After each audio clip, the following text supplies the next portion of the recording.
The TV cameras were trained on the trim, middle-aged man who sat ready on the interview set.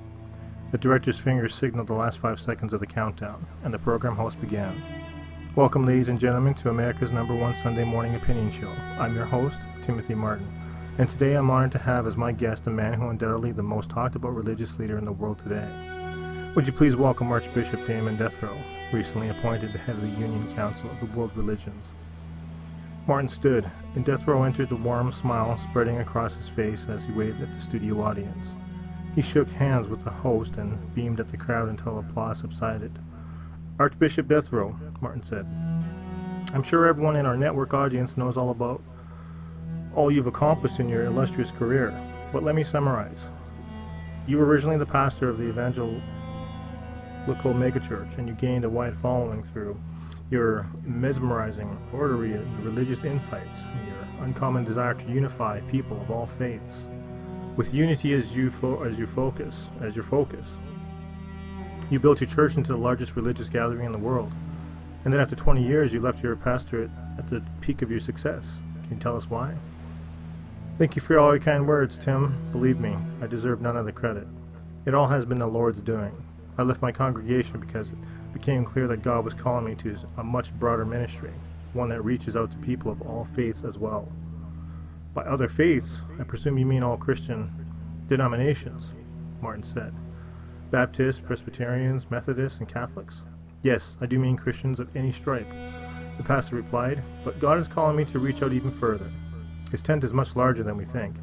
He has revealed to me that all people who worship a higher power are actually worshiping Him, whether they know it or not. Are you saying that Hindus and Buddhists and Muslims and Christians all worship the same God? Deathrow beamed his trademark smile. God is so big, so universal, so inscrutable, that no one should presume to understand the ways He reveals Himself.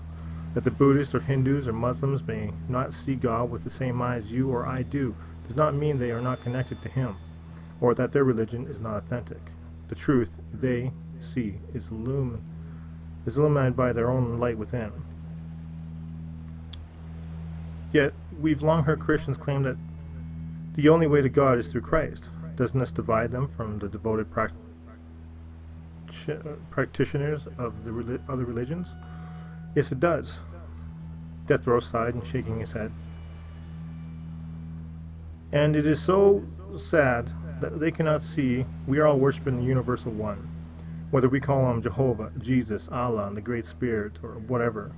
Christianity has been too exclusive to see this broader truth. I feel God's hand upon me to change that. You have initiated practices within Christianity that will lead to this change, have you not? Yes, but I cannot claim exclusive credit for that.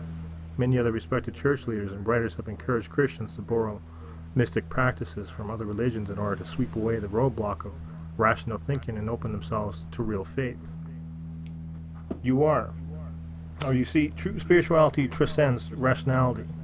Those who embrace these practices find themselves in touch with God and at the one with the universe. They come to realize that they are part of God themselves. This is what will unite all religions of the West and of the East. But surely you do not mean to welcome satanic or occult religions into your exclusive tent. Once we understand the ultimate goodness of God, we see that He works on two fronts. On the other hand, He draws us with His love, and on the other, He goads us forward through pain and suffering. When we truly understand the benevolent intentions of God, we realize that God is merely the name we give to the drawing force before us, and Satan is the name we give to the drawing force behind us. But at heart, they are one and the same. The goal of both is to bring us into universal oneness of all being. Pastor, what is your ultimate hope as Archbishop of the United Council of World Religions? My hope is, with God's help, to bring about among all religions. Christ Himself called His church to an undivided oneness. This is what I dream of fostering. In other words, Martin said, you hope to achieve a one-world religion. Among those watching the interview was Judas Christopher. Now that his position as Prime Minister of England was secure, he had his sights set up on Europe. As the interview progressed, his pleasure grew. When the program ended, Christopher called his aide, Chambers, to have Archbishop Deathrow flown here immediately. I must meet with him. The next day, a dazed Archbishop Death Row sat on a plush chair by the fireside at number 10 Downing Street facing Prime Minister Christopher, who was now the de facto leader of the Western world. With little prelude, the Prime Minister got right to the point. You made it clear in yesterday's interview, and your goal is to unite all religions of the world. I've long admired your remarkable success in breaking down the walls between religion, and especially in moving Christian and American away from their attitude of exclusivity. It has been easier than I could have been predicted, Mr. Prime Minister. The Western collapse of critical thinking has helped me immensely, virtually obliterating the concept of absolute truth, leading people to rely more on emotion than on reason. The demand for rational proof for their beliefs has virtually gone out the window. Then, with American affluence through into the mix, you end up with people who are bent on indulging their desires, people who think they are entitled to a life of ease. With this mindset, they are easily led away from sacrificial religions, concepts to those who promised feel-good spirituality and prosperity. The Prime Minister nodded, and Death Row went on. The values free education and media that bombards people with 24/7 entertainment have also had an impact. People no longer rely on the Bible as either their standard for living or their source of truth. In fact, few people even bother to read it anymore. Christopher let Death Row's words hang in the air for a moment after breathing in the silence. How quickly do you think you can achieve your goal of a one-world religion if you had the power of the state behind you? Death Row felt his heartbeat quicken. What are you thinking, sir? Consolidation.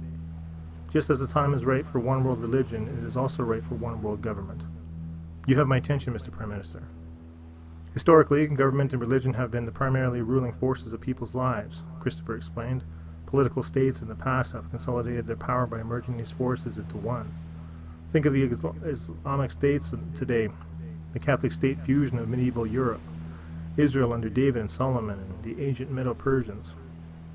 Since your goal in the religion realm is the same as mine in the political arena, I propose that you and I form a liaison and unite our purposes. I hardly know what to say. I'm humbled that you would think to include me. Christopher rose to his feet. Well, I would love to keep discussing this, but it will have to be at another time. I have an important event to attend to tomorrow. I must prepare. Of course, Mr. Prime Minister. It's been in the news for weeks. You're addressing the assembled Congress of Europe nations at the Great Hall in Rome, are you not? Yes, and then from balcony overlooking the square, I will address an assembly of the people. Christopher looked straight at Death Row. Remain here in London. Think of my suggestion, and we'll meet again the day after tomorrow, once I return. The next day, Death Row rose early, still ready over the opportunity before him. His mission in life was about to be combined with the authority of the state, headed by the most influential leader in the world. All morning he sat on his hotel room, tapping out proposals on his laptop to present to the Prime Minister just before noon. He took a break for lunch. He flipped on the TV and immediately a news flash interrupted the regular programming. Ladies and gentlemen, we have just learned that the Prime Minister Judas Christopher has been shot in the head while delivering his speech in Rome. According to the attending physicians, he has sustained a mortal wound and will not survive. Death Row fell back into his chair, stunned. His hope of heading the first consolidated world religion has risen to soaring heights, only to plunge, like Icarus, into a black sea of vast disappointment. He stared at the screen of reporters and regurgitated the horrific details over and over. The phone rang. Startling Death Row out of his daze, Archbishop Death Row, commanding voice says, I am the head of the Prime Minister's secret intelligence detail. You must fly to Rome immediately. The doctors say the Prime Minister's body will not last the night. It would please the people to know that during his last minutes, a man of God was with him. Your flight to Rome has been booked, and the limousine is already on the way to take you to Heathrow Airport. 4 hours later, Death Row entered the ICU in Rome's Salvatore Mundi International Airport. The secret intelligence agent met him at the door. We want you to say a prayer over the Prime Minister before he dies, the agent whispered. A cameraman is here to record the prayer so it can be broadcast around the world. Death Row was ushered through a cluster of dignitaries to Christopher's body, which lay still among the tangled tubes and wires. Death Row stepped up to the bed and began to pray, still trying to absorb the turn of events. Suddenly everyone in the room began murmuring, and one of the nurses shrieked. Death Row opened his eyes and jumped back. The Prime Minister was sitting up, looking strong and healthy as if nothing happened. "Somebody unhook me from these tubes and remove this bandage from my head," Christopher demanded. Our nurse quickly attended to him. Gasps filled the room as onlookers caught a glimpse of his head. There was no evidence that Judas Christopher had even been wounded. "What are you staring at?" he asked the stunned audience. "If you will please step out, I will get dressed." As the dignitaries filed out in stunned silence, Christopher called out, "Death Row, I want to see you in my office in 2 days. We have plans to make." The Prime Minister got up, on his suit, and marched out of the room. Within the span of 24 hours, the Congress of European Nations reconvened with Christopher present and elected him president of the newly formed 10-nation coalition. The next morning, Archbishop Deathrow again sat in Judas Christopher's office. This time, the atmosphere was eerily different. He felt a thickening chill creep up his spine at the moment Christopher entered the room. It was as if some invisible evil presence accompanied him. But since Deathrow didn't believe in the concept of evil, he dismissed the feeling as superstition. "Mr. President," Deathrow blurted out, "like the rest of the world, I am still reeling from the miraculous covering. There's no way you should be alive, and yet here you sit, strong and healthy and without even a trace of encounter with death. Can you explain this?" "Deep down, I think you know who I am, and I think you know who you are." Archbishop Deathrow didn't know who the president was, and as he looked back on his quest to unite all religions, he now realized that from the very beginning he had actually been in the service of a dark master, the archenemy of God. His conquest for religious unity had merely been a prelude to his real mission, which led the world to no worship of being immense power, one who was determined to wrestle the world of God's hands. The Archbishop threw himself wholeheartedly into Judas Christopher's quest to clinch political power by fusing with it the universal impulse to worship. And Deathrow knew that what needed to be done, they must redirect worship from the world's multiple gods to one godlike being. If they could capture people's spirits, their minds and their bodies would soon follow. Two plans came to Deathrow immediately, as if they'd been thrust into his mind by some outside force. The first mimicked the ancient prophet Elijah's miracle of calling down fire from heaven. Deathrow had a massive altar built in the temple, and he called people to come to Jerusalem to witness and return to the traditional Jewish sacrificial system. With a large crowd gathered around, he proclaimed, "This is the day to celebrate. Regardless of what religions you subscribe to, as a symbol of our solidarity, let fire come and ignite this offering." Sure enough, the offering went up in flames, and the event was the talk of the synagogue, church, and mosque around the world. When Deathrow knew it was time to prepare for the second miracle. This event, he was certain, would tip the balance and convince the world that the powers of heaven were fully aligned with Judas Christopher. Deathrow conscripted a group of the most talented sculptors in the world to carve in the intricate statue of a man. More than 30 feet tall, the statue was of horrible proportions. In its classic Greek style, the face was an exact likeness of Judas Christopher. No seams or imperfections were visible. Everything had been overlaid with bronze to polished perfection. Christopher made plans for Deathrow to return to Jerusalem to initiate their one-world religion in the newly reconstructed temple. The Jewish leaders think you were coming merely to dedicate the new temple. But you know what to do. I have rearranged for the event to be broadcast throughout the world. The appointed day came, and the temple's court of Gentiles teemed with thousands of spectators. Both Jews and non-Jews had flocked to Jerusalem to witness the historic occasion. Electronic screens the size of billboards had been erected throughout the temple court, assuring everyone a clear view of the proceedings. As government officials and dignitaries arrived in limousines, they were ushered into their designated chairs on a specifically constructed platform. When the clock struck noon, everyone on the platform rose as the soloist sang the international anthem. When the final notes died away, Archbishop Damon Deathrow stepped on the podium. "Ladies and gentlemen, and noted guests, I welcome you to this historic occasion. Today I have the honor of dedicating this temple as the central place of worship for the entire world. Today we will affirm that heaven now has come down and vested itself in the lives of humankind. No longer will your God be distant. No longer will believe in him be optional. Today you will witness a phenomenon that will remove all doubt that he is among us. The high priest, Azazachariah, wondered in the meaning of the death row's enigmatic words when he said nothing. As you know, the Archbishop continued, only priests can enter the temple's holy place. So at this time I will ask the High Priest Zachariah to enter sanctum with 12 attending priests as you watch the proceedings on screens. As the High Priest entered the room, he stopped short. 2 men stood before the curtain that covered the most sacred place in the temple, the Holy of Holies. "What are you doing here?" the priest demanded. Without answering, the 2 men gripped the edges of the massive curtains and parted them. The 12 priests gasped and turned their faces away. Only the High Priest dared to look up. His eyes widened as he cried out in anguish. "The Ark of the Covenant is gone," and in its place, his words were swallowed up in the wail of anguish. The other priests followed his gaze into the sacred place, and what they saw filled them with horror. In the place of the Ark of the Covenant, there was now a 30-foot bronze image of Judas Christopher. The priests fell to the floor, tearing their robes in grief. The masses in the court stared at the screens, not yet comprehending what they were seeing. As they watched, the image raised its arms. The people gaped as it opened its mouth to speak. "Citizens of the world, hear me," the image said. The resonant voice was unmistakable, that of Jesus Christopher. The lips and jaws moved into perfect sync with the words, and somehow the bronze surface moved as fluently as human skin. Even the muscles of the torso and the arms contracted naturally with each gesture the image made. "Today I announce that I'm not only your political leader, I'm also your true God, and you must have no other. Serve me, and you will prosper and live along on the earth. Continue to serve your little gods and spirits, and you will surely die.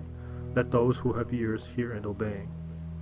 When the statue's mouth ceased moving, the image returned to its original position. The crowd sat in stunned silence as Archbishop Deathrow stepped in up to the podium. "Ladies and gentlemen, the citizens watching around the world, and the miracle you have witnessed today has been performed so that you may believe. It is the work of the most powerful spirit in the invincible realm, a spirit that is guiding our president and his servants, that the same spirit will guide you as well.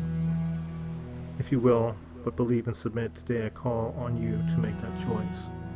The Archbishop paused and looked at the crowd before continuing. "I call for a moment of silence during which all of us of assembly and beyond will fall to our knees and bow to the image as a sign of our allegiance and devotion." Nearly every person in the massive crowd responded immediately. Only about 100 remained seated. Half of the disasters bolted from the court. Those who refused to bow and those who ran were seized and escorted by armed troops and never to be seen again. Using both intimidation and military conquest, President Christopher soon extended his rule throughout the civilized world. But the widespread wars, in addition to unprecedented natural disasters, left the planet in economic chaos. The countries under Christopher's leadership demanded that he solve the problem. He used the crisis to his advantage, bringing both global economy and the world's religious practices under his unchecked control. Death Row took over the networks to deliver an address to every nation on earth. "Citizens of the world, listen as I declare to you a new law that President Christopher has issued by executive decree to put to an end the current economic crisis and correct historical imbalance between those in poverty and those with plenty. He's divided a system to ensure that food and goods are evenly distributed throughout the world. Every person on earth shall be given a number of enabling him or her to buy or sell foods and goods and services necessary to function in society. There will be no exceptions. Every individual must carry his or her assigned number as a license to participate in commerce, either as a supplier or a consumer.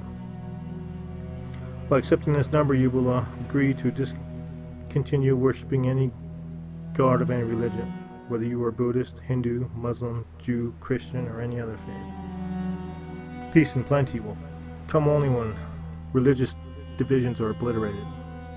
All people must unite in worshiping the undisputed master of our world, Judas Christopher, who is the physical manifestation of power of the air, anointed to bring this planet into the new era of peace and goodwill. Over the next several weeks, the process of assigning the numbers proceeded in the earnest. Notices were placed on the internet, TV, and radio. Letters were sent to every person with known address, and the government workers called on homes in remote areas around the globe. The recipients of the numbers were given 3 options. They could either have their number encoded electronically on an existing credit card, They could receive a new encoded card, or they can have a microchip implanted beneath the skin of their hands or foreheads. These chips would be scanned and authorization for any type of commercial transaction. In time, every known person on the planet bore a number, with the exception of a few primitive jungle tribes that had no communication with the civilized world. The pockets of Christians in several countries, many of these Christians, it was believed, had escaped to remote areas. They lived into isolated communities, fed by sympathetic friends and family members. Many of them simply starved. One evening, as President Christopher and his sidekick, Archbishop Deathrow, sat together by the fireplace in the presidential palace, an aide entered to announce that the numbering was complete. The president said nothing at first, but after a moment he began to chuckle. The chuckle soon swelled into a laugh so contagious that Deathrow couldn't help but join in. Their laughter grew higher and louder. Soon, two men were laughing uncontrollably. Their time had come.